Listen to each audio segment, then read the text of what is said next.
കേരളത്തിൽ നിയമസഭാ തെരഞ്ഞെടുപ്പ് ഏപ്രിൽ 9-ന്. മെയ് 4-നാണ് വോട്ടെണ്ണൽ. തെരഞ്ഞെടുപ്പ് പ്രഖ്യാപിച്ചതോടെ മാതൃകാ പെരുമാറ്റച്ചട്ടം പ്രാബല്യത്തിൽ വന്നു. തിങ്കളാഴ്ച തെരഞ്ഞെടുപ്പ് വിജ്ഞാപനം പുറത്തിറങ്ങും. ഒറ്റഘട്ടത്തിൽ നടക്കുന്ന വോട്ടെടുപ്പിൽ കേരളത്തിൽ 2.70 കോടി വോട്ടർമാരാണുള്ളത്. ഇതിൽ 4.24 ലക്ഷം പുതിയ വോട്ടർമാരുണ്ട്. ആകെ 30,471 പോളിംഗ് സ്റ്റേഷനുകളുമുണ്ട്. ഇടുക്കി ജില്ലയിലെ CPM CPI സ്ഥാനാർത്ഥി പ്രഖ്യാപനവും നടന്നിരിക്കുന്നു. UDF NDA സ്ഥാനാർത്ഥികളെയും ഉടൻ തന്നെ പ്രഖ്യാപിച്ചേക്കും. കൂടുതൽ വിവരങ്ങളുമായി കുമളിയിൽ നിന്നും ജെറിൻ പടിഞ്ഞാറക്കര ചേരുന്നുണ്ട്. ജെറിൻ, കേരളം രാഷ്ട്രീയ ചൂടിലേക്ക് നീങ്ങുന്നു.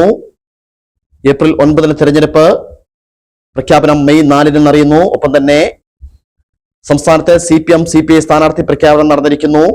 ഇടുക്കി ജില്ലയിലേക്ക് ഉറ്റുനോക്കുകയാണെങ്കിൽ ഇടുക്കി ജില്ലയിലും CPM CPI സ്ഥാനാർത്ഥികളുടെ പ്രഖ്യാപനം വന്നിരിക്കുന്നു. ഇനി UDF NDA സഖ്യത്തിന്റെ വരാനുണ്ട്. എന്താണ് ഈ മണിക്കൂറിൽ നൽകാൻ കഴിയുന്ന കൂടുതൽ വിശദാംശങ്ങൾ?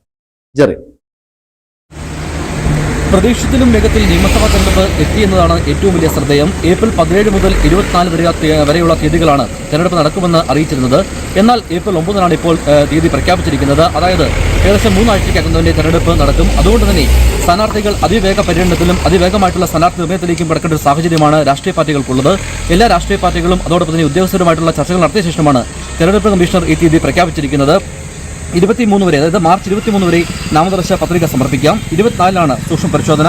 26 വരെ പത്രിക പിൻവലിക്കാനുള്ള അവസരവുമുണ്ട്.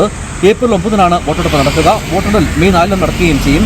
മെയ് 6-നകം തെരഞ്ഞെടുപ്പ് പ്രക്രിയ പൂർത്തിയാക്കുമെന്നാണ് മുഖ്യ തെരഞ്ഞെടുപ്പ് കമ്മീഷൻ ഇപ്പോൾ അറിയിച്ചിരിക്കുന്നത്. സംസ്ഥാനത്താകെ 1.38 കോടി സ്ത്രീ വോട്ടർമാരും 1.31 കോടി പുരുഷ വോട്ടർമാരുമാണ് ഇതിൽ ഉൾപ്പെടുന്നത്. 4.24 ലക്ഷമാണ് പുതിയ വോട്ടർമാർ. ഇവർക്കായിട്ട് 30,471 പോളിംഗ് സ്റ്റേഷനുകളാണ് സജ്ജമാക്കേണ്ട സാഹചര്യമുള്ളത്. ഈ പ്രക്രിയ, അതായത് തിങ്കളാഴ്ച മുതൽ തന്നെ തെരഞ്ഞെടുപ്പ് കമ്മീഷൻ ഇതിലേക്ക് കടക്കുകയും ചെയ്യും.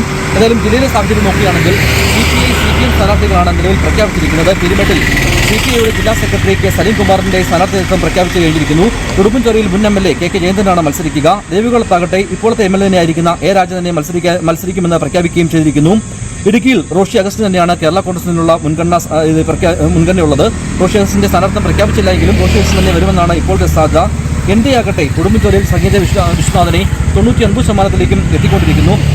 ഇടുക്കിയിൽ ബിജു മാധവൻ മത്സരിക്കുമെന്നാണ് ഏകദേശം നമുക്ക് ലഭ്യമായ റിപ്പോർട്ടുകൾ. പെരുമേട്ടിൽ CV വർഗീസിന്റെ പേരുകൾ തന്നെയാണ് മുൻതൂക്കത്തിൽ നിൽക്കുന്നത്. എങ്കിലും അന്തിമ പട്ടിക ഇനിയും പെരുമേട്ടിൽ വന്നിട്ടില്ല. മറ്റ് UDF-ലാകട്ടെ ചർച്ചകൾ ഇപ്പോഴും പുരോഗമിക്കുകയാണ്. സർപ്രൈസ് സെൻട്രി UDF-ൽ ഉണ്ടാകുമെന്നാണ് നിലവിൽ നമുക്ക് ലഭിക്കുന്ന വിവരം. അതായത് 5 മണ്ഡലങ്ങൾ UDF-ന്റെ 5 മണ്ഡലങ്ങളിലും ഏകദേശം 2 മണ്ഡലങ്ങളിലും സർപ്രൈസ് സെൻട്രിയും ആയിട്ടുള്ള സ്ഥാനാർത്ഥികൾ ഉണ്ടാകുമെന്നുള്ള വിലയിരുത്തലാണ് നമുക്ക് ഇപ്പോൾ ഉണ്ടായിക്കൊണ്ടിരിക്കുന്നത്. ഏതായാലും വളരെ വേഗത്തിലാണ് ഈ ഒരു തെരഞ്ഞെടുപ്പ് പ്രക്രിയകൾ പോയിക്കൊണ്ടിരിക്കുന്നത്. തെരഞ്ഞെടുപ്പ് തീയതി വരെ വളരെ വേഗത്തിൽ പ്രഖ്യാപിച്ചിരിക്കുന്നു. ഇനി എല്ലാ മുന്നണികളും അതിവേഗത്തിൽ ഓടിത്തീർത്താൽ മാത്രമേ ഈ തവണത്തെ തെരഞ്ഞെടുപ്പ് ഒരു വലിയ വിജയത്തിലേക്ക് എത്താൻ സാധിക്കുകയുള്ളൂ.